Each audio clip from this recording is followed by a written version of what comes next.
US-bound Canadians might have to carry a few extra bills in their wallets for any upcoming trips. The Canadian dollar responding to the US election, threats of tariffs, and a lagging economy, ultimately increasing costs for everything from car rentals, sightseeing activities, and the latest fashion.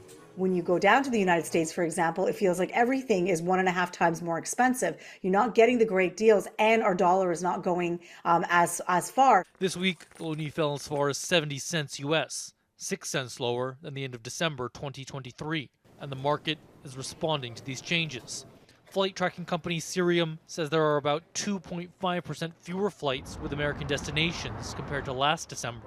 Meantime, domestic flights have increased about 10% in that same time frame. And that does impact where people choose to go. They want to get the best value for their dollar, or maybe they're staying within a certain budget, and now their budget does not extend as far within the United States. The dollar's dip is continuing as the Bank of Canada decreased its benchmark interest rate 50 basis points on Wednesday.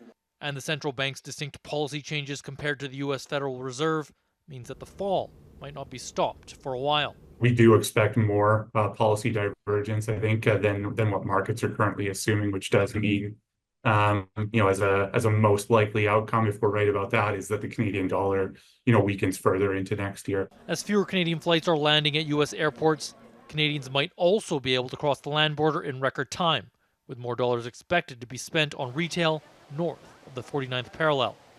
Kyle Benning, Global News.